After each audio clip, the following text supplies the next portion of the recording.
The last transmission, Dr. Nadia Krell pressed her bleeding palm against the biometric scanner, leaving crimson smears on the glass as the ancient alien console hummed to life.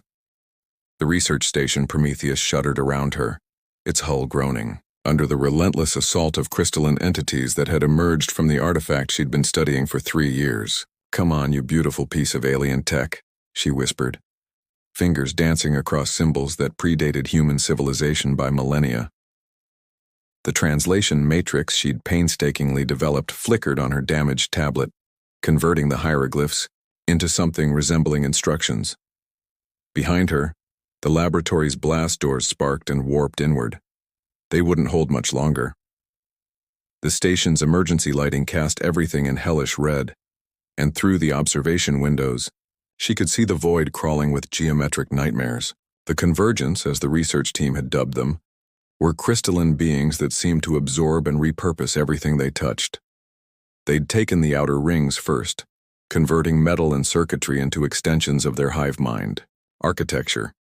Of her research team of 37, only 6 remained alive, barricaded in the station's core. The others had been incorporated. She tried not to think about Dr. Hakim's face as the crystal tendrils had wrapped around his skull, his screams morphing into something that sounded almost like singing. The ancient communication array finally responded, its surface glowing with patterns that hurt to look at directly. Nadia had theorized it was designed for interstellar communication, possibly even interdimensional. She'd never had reason to test it, until now. "This is Dr. Nadia Krell aboard Research Station Prometheus." She spoke into the alien device, praying her translation software would work in reverse. "We are under attack by hostile entities. Our location is grid reference Tau 77 Alpha, beyond the Helix Nebula. If anyone receives this transmission, we have critical information about an imminent threat to all sentient life." The blast doors finally gave way with a sound like tearing metal. Through the gap poured creatures of living crystal and twisted light, their forms constantly shifting between geometric perfection and organic horror. Nadia activated the station's data core transmission, uploading everything they'd learned about the Convergence. "They consume consciousness itself," she continued, backing toward the emergency escape pod. "They're not from our dimension. They're invasive, spreading through space like a virus. We've identified 17 similar signals across this sector. Earth needs to know." A crystalline tendril lashed toward her and she dove aside, clutching the alien communicator. The device pulsed once brilliantly, and she felt something vast and ancient touch her mind briefly. A presence that spanned galaxies, older than stars. Then the communicator shattered in her hands. Nadia squeezed into the escape pod as the creatures swarmed the laboratory, their singing growing louder, a sound like breaking glass and digital screams. As the pod ejected into space, she watched the Prometheus being consumed, its familiar corridors transforming into something that belonged in fever dreams. Through the static of her emergency beacon, she caught fragments of what sounded like a response, human voices, speaking English, somewhere in Earth's solar system. The alien device had worked, had somehow punched through space and time to deliver her message. But as her pod drifted toward the research station's remaining safe zones, Nadia couldn't shake the feeling that she'd awakened something far worse than the Convergence. The presence she'd felt through the communicator hadn't been benevolent. It had been hungry, curious about the small blue world her message had come from. She'd called for help across the stars. Something was coming to answer. The Outcast's answer captain. Marcus Ghost Sullivan floated in the pilot's seat of the salvage ship Broken Promise, nursing a bottle of synthetic whiskey that tasted like regret and battery acid. 3 months since his court-martial, 2 since his discharge from the Earth Defense Force, and 1 since his wife had changed the locks and filed the divorce papers. The asteroid belt had become his home now, picking through space junk for anything worth selling to keep his rust bucket of a ship flying. The long-range scanner chirped, probably another false positive. Ghost had rigged the ancient communication array himself, cobbling together military surplus and black market components that shouldn't have worked together but somehow did. He'd built it to intercept corporate salvage claims before the competition, not to receive alien transmissions from beyond known space. But the signal cutting through the static wasn't corporate chatter. "This is Dr. Nadia Krell aboard Research Station Prometheus." The woman's voice was strained, desperate, backed by sounds that made Ghost's military instincts scream danger. He'd heard that tone before, in the final transmissions from colonies, that never sent another message.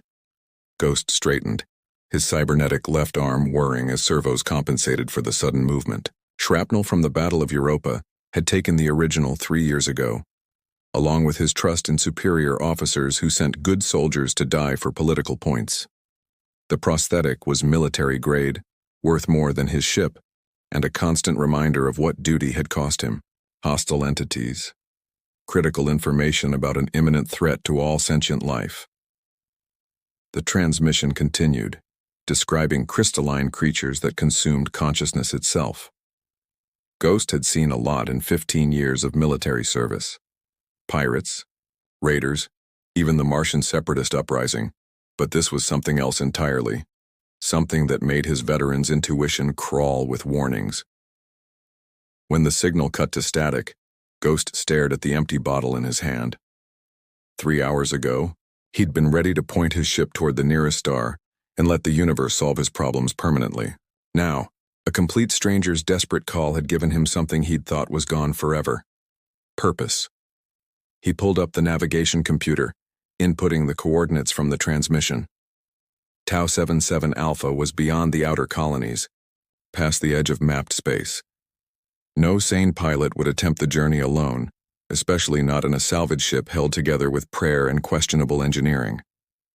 "Guess I'm not sane anymore," Ghost muttered, reaching for his personal communicator.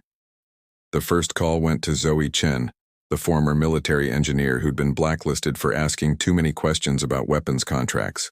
She answered on the second ring, her face appearing on his screen with oil smudges on her cheeks and suspicion in her augmented eyes. "Ghost? What do you want? Last I heard you were drinking yourself to death in the belt. Change of plans. How'd you like to save humanity and give the Defense Force the middle finger at the same time?" Zoe's expression shifted to interest. "I'm listening." The second call reached Viktor Tank Petrov at a mining station bar where he was presumably starting his third fight of the evening. The massive ex-convict had served under Ghost during the Europa campaign before a dishonorable discharge for excessive violence against enemy combatants. Military speak for caring more about protecting civilians than following orders. "Marcus?" Tank's voice boomed through the comm. "You calling to bail me out of lockup again?" "Better. I'm calling to offer you a chance to blow things up legally. Now you have my attention, my friend." The third call went to Lily Santos, barely 22 and the most naturally gifted pilot Ghost had ever seen. She'd washed out of the academy not for lack of skill, but for a spectacular prank involving the dean's personal shuttle and a zero-gravity paint bomb. She was currently running cargo between the outer stations, her talents wasted on milk runs and supply deliveries. "Captain Sullivan?" Her young face lit up the screen. "Please tell me you have something more exciting than hauling protein paste to Ganymede. How does impossible rescue mission beyond the edge of known space sound? Like the best offer I've had all year." As Ghost closed the final call, he looked around the cramped bridge of the Broken Promise. Misfits, outcasts, and washouts, exactly the kind of crew crazy enough to answer a desperate call from the void. He fired up the engines and began plotting a course toward the unknown, carrying hope into the darkness aboard a ship named for broken dreams. Into the void. The Broken Promise shuddered as it dropped out of hyperspace, its patched hull groaning like an old man getting out of bed. Lily Santos gripped the pilot controls, her knuckles white as she fought to keep the ship stable. "Jump. Drive's overheating again," she called over the alarms. "That's the third time this trip. We're pushing her too hard." "She'll hold," Ghost said from the captain's chair, though his voice carried more hope than confidence. They'd been traveling for 6 days through unmapped space, following the coordinates from Dr. Krell's transmission. Each jump had taken them further from civilization, deeper into a region where even the star charts were blank. Zoe looked up. From her engineering console, cybernetic implants glowing as she interfaced directly with the ship's systems. "Hull stress is at 93%. Life support is stable, but the reactor's running hot. We've got maybe 2 more jumps before something critical fails. Then we better make them count, Tank rumbled from his position at the weapons station. The massive man had spent the journey upgrading their pathetic defensive systems, somehow coaxing military-grade performance from civilian equipment. Because we're not alone out here. He was right. The long-range sensors had been picking up anomalous readings for the past day. Objects that moved too purposefully to be asteroids, too quietly to be ships. Ghost had seen enough enemy formations to recognize a hunting pattern when he saw one. There, Lily pointed at the main display where a structure had resolved out of the cosmic background.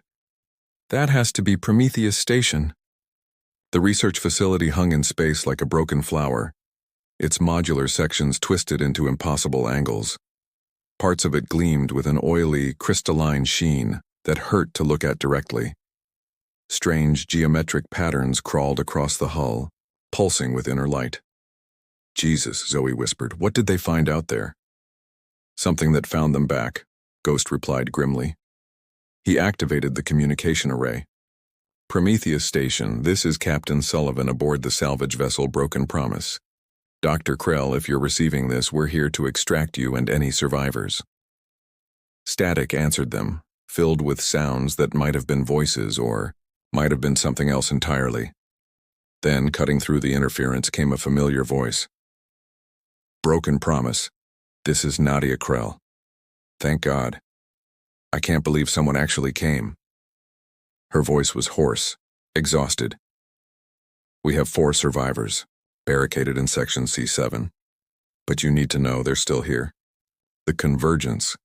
They're learning from everything they absorb. As if summoned by her words, the twisted sections of the station began to glow brighter. Crystalline structures detached themselves from the hull, creatures of living geometry that moved through space with impossible grace. They were beautiful and terrible, like fractals given life and malevolent purpose. Incoming hostiles, Tank announced, his hands dancing over the weapons controls. Count 12. No, 15. No, they're multiplying. That's not possible, Lily said, then cursed as the creatures accelerated toward them faster than any known technology should allow. They're not using conventional propulsion, it's like they're folding space around themselves. The first creature struck their starboard hull, and the ship rang like a bell. Through the cameras, they watched in horror as the impact point began to change, metal flowing like liquid and reforming into the same crystalline patterns they'd seen on the station. They're trying to convert us, Zoe said, her voice tight, with fear.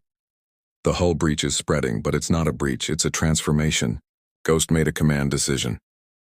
Tank, everything you've got on that section. Lily, evasive maneuvers. Zoe, can you isolate the infected area? Working on it. Zoe's fingers flew over her console as Tank's improvised weapons blazed to life. Plasma, bolts and particle beams lanced out, shattering 2 of the creatures into clouds of glittering dust. But the dust began reforming almost immediately. Lily threw the ship into a spiraling dive, using the station's bulk to break line of sight with their pursuers. There's a docking bay on the far side that looks intact, she called out. If we can reach it, do it, Ghost ordered. We're not leaving without those survivors. The Broken Promise screamed through space, its engines redlining as Lily pushed every system past its limits. Behind them, the creatures gave chase, their forms shifting and adapting with each passing second. What had started as simple geometric shapes were becoming something more complex, more purposeful, more intelligent. They reached the docking bay with seconds to spare, Lily executing a landing that was part skill and part controlled crash. The bay doors sealed behind them just as the pursuing creatures struck the outer hull, their frustrated keening echoing through the metal. Suits up, Ghost ordered, checking his sidearm. We go in fast, find the survivors, and get out before this place finishes converting itself. As they prepared for EVA, Zoe pulled Ghost aside. Captain, there's something else. The energy readings from this station, they're off the charts. Whatever these convergence things are building, it's not just a nest. It's some kind of transmitter. Transmitting what? I think, Zoe said quietly. They're calling for reinforcements. Through the docking bay windows, they could see more crystalline shapes emerging from the station's depths. And beyond them, in the darkness between stars, new lights were beginning to flicker, distant and cold and utterly alien. The rescue had become a race against time, and time was running out. The corridors of Prometheus Station had become a crystalline maze of impossible architecture.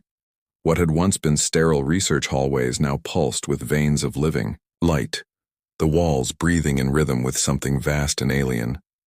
Ghost led his team through the nightmare landscape, their suit lights casting dancing shadows that seemed to move independently. Section C7 is just ahead, he whispered into his comm, following the station schematics on his HUD. Behind them, the sounds of pursuit echoed through the twisted passages, crystalline creatures flowing like liquid mercury through spaces too, small for their constantly shifting forms.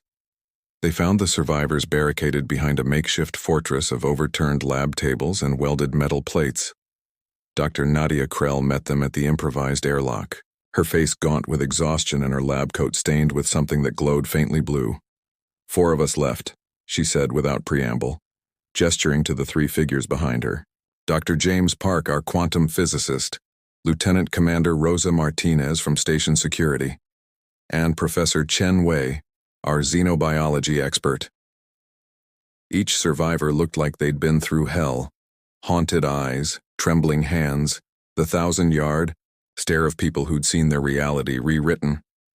"We need to move," Tank rumbled, his heavy plasma rifle tracking movement in the shadows. "Those things are regrouping for another assault." "You don't understand," Professor Chen spoke up, his voice cracking. "They're not just hunting us. They're learning from us. Every time they touch one of us, they absorb memories, knowledge, consciousness itself.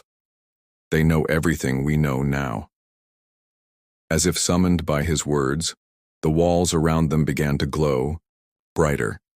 Crystalline tendrils burst through the metal plating like breaking glass, and through the gaps poured creatures that wore disturbingly familiar faces, twisted echoes of the research team members who'd been absorbed. "Fall back to the central hub," Ghost shouted, laying down covering fire. His bullets shattered against crystalline hide but barely slowed the advancing horde. "Lily, what's our exit strategy?" "Working on it," Lily's voice crackled through the comm from the ship. "But those transmissions are getting stronger. I'm reading massive energy spikes from the station's core. Whatever they're building down there, it's almost ready." The survivors fought a running battle through corridors that shifted around them like a living organism. Tanks, heavy weapons, carved swaths through the crystalline attackers, but for everyone they destroyed, 2 more emerged from the station's converted systems. Zoe had rigged explosive charges to slow their pursuit, but the creatures adapted to each tactic with frightening speed. They reached the central hub to find it transformed into something from a fever dream. The research station's main computer core had been converted into a massive crystalline tree, its branches reaching toward the ceiling like grasping fingers. At its base, a portal of swirling energy showed glimpses of other worlds, dozens of them, all infected with the same crystalline plague. "That's how they spread," Dr. Krell breathed. "They don't need ships. They create dimensional bridges, linking infected worlds across the galaxy." "And it's nearly complete," Commander Martinez added, checking her weapons charge. "When that portal stabilizes, they'll have a direct path to Earth." Ghost looked at the massive structure, then at his crew and the survivors.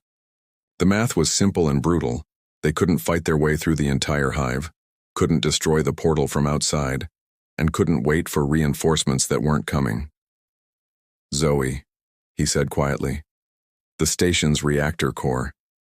If we overload it, it would take out everything within a 10-kilometer radius," she confirmed, "including us unless we can reach the ship in time. But someone would have to stay behind to trigger the overload manually," Dr. Park said, understanding immediately.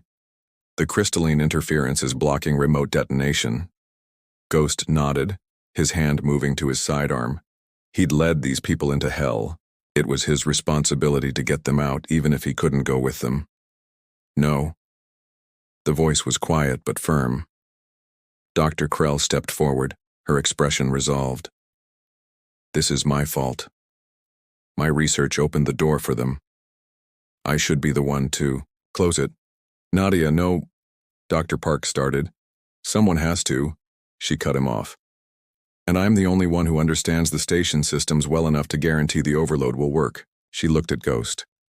Get them to safety, Captain. Make sure Earth knows what's coming. Before anyone could argue, the hub erupted in chaos. The portal flared to life, and through it poured creatures unlike anything they'd seen. Larger, more complex, radiating an intelligence that felt ancient and malevolent. These were the convergence hierarchy, the queens and architects of the hive. Go! Nadia shouted, diving toward the reactor controls. I'll give you as much time as I can. Ghost grabbed Commander Martinez and Dr. Park, while Tank hauled Professor Chen to his feet. Zoe led the way, her cybernetic implants interfacing with the station's emergency systems to map the fastest route back to the ship. They ran through corridors that collapsed behind them as Nadia began the overload sequence. The station's death throes sent shockwaves through its crystalline nervous system, causing the infected creatures to convulse and retreat toward the core. 30 seconds to detonation. Nadia's voice echoed through the comm system. Tell Earth, tell them I'm sorry, and tell them to be ready. They reached the docking bay as the first shockwaves hit. Lily had the broken promise prepped for immediate departure, engines already spinning up. They piled through the airlock as the station began to tear itself apart around them. Punch it! Ghost yelled. The ship shot from the docking bay like a bullet from a gun, racing against the expanding wave of destruction. Behind them, Prometheus Station collapsed into a brilliant star of nuclear fire, taking the portal and its crystalline cancer with it. But as they watched the explosion fade, new lights appeared in the distance. More convergence ships, drawn by the portal's final transmission. The siege was over, but the war was just beginning.